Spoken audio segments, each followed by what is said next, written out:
Muy buenos días a todos y todas. Soy Nancy Hernández, directora de Zonas de Desarrollo Turístico Sustentable de la Secretaría de Turismo.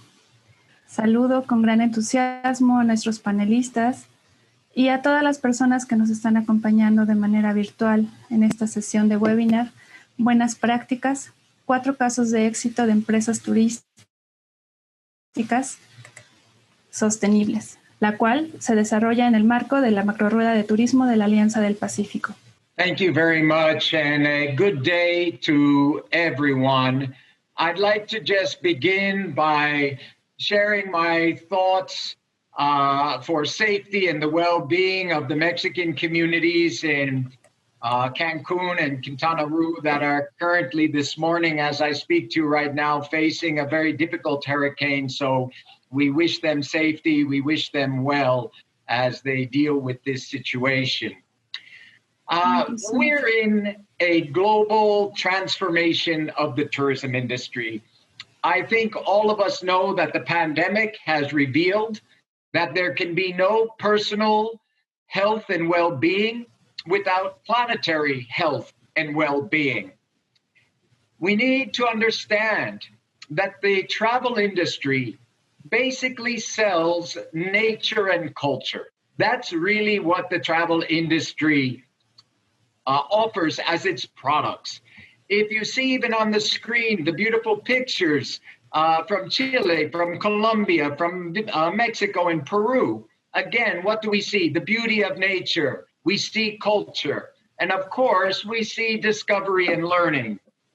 So it's time for the global travel industry to understand that if their industry relies on culture and nature, then that industry has a direct responsibility to protect the very assets that will allow the future of tourism to prosper as an economic opportunity for countries across the Pacific Alliance and around the world.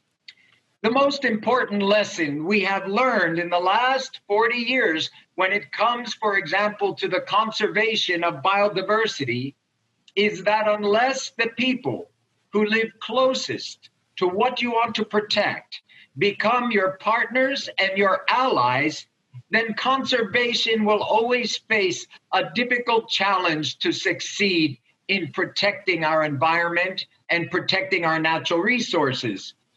And they become allies and partners at the local community level when their lives are improved by tourism, when they have a voice in tourism.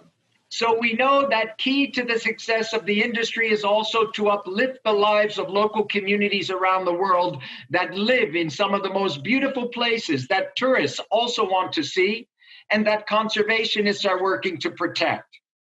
So it brings us to this transformational moment in the global travel and tourism industry, where best practices among a handful of companies is no longer acceptable. It's a good thing, of course. We want to celebrate those achievements. We want to award those companies that are doing the right thing.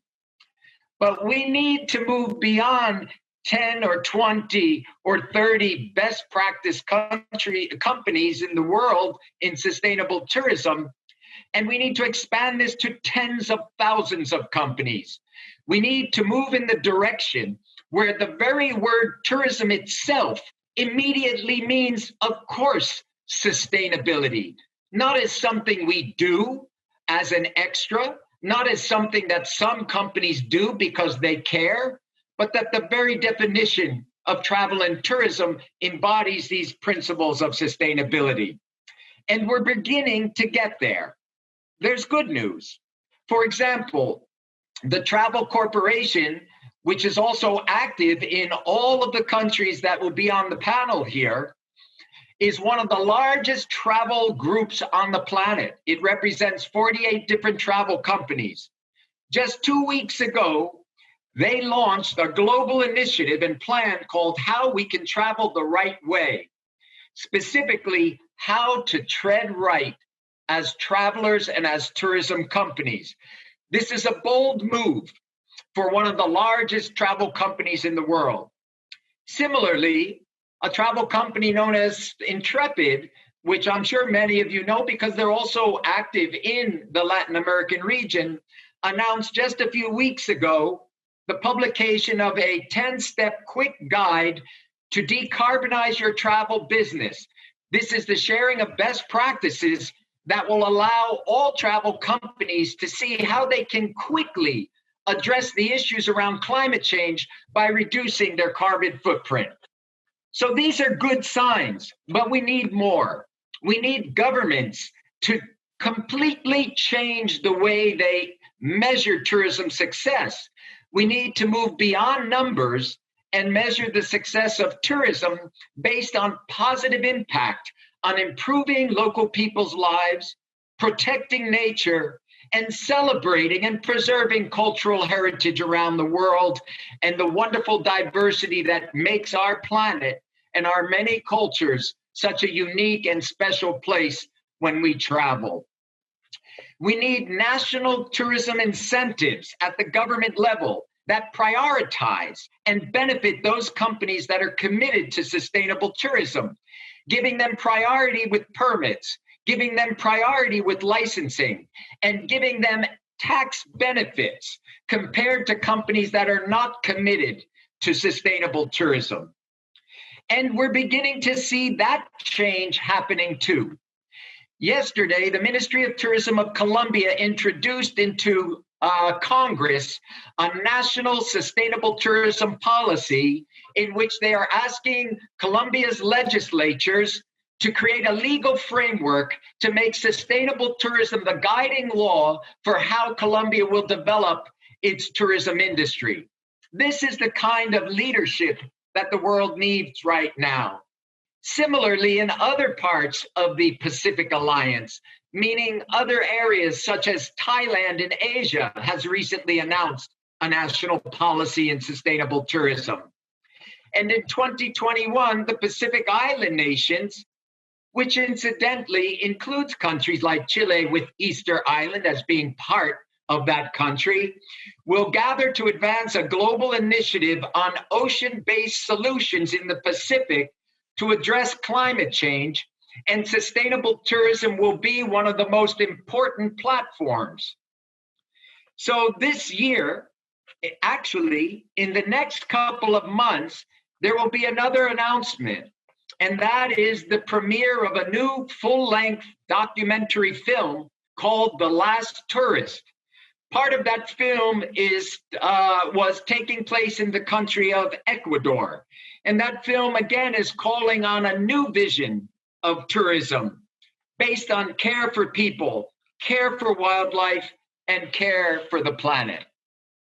We need to move faster. We need to go bolder. And we need to rethink tourism as a force for good in the age when a global pandemic has disrupted this industry.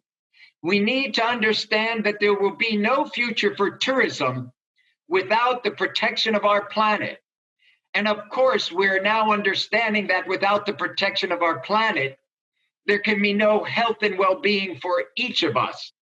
We need to remember that as societies and as human beings, nature is not something over there. We are nature. We are part of it.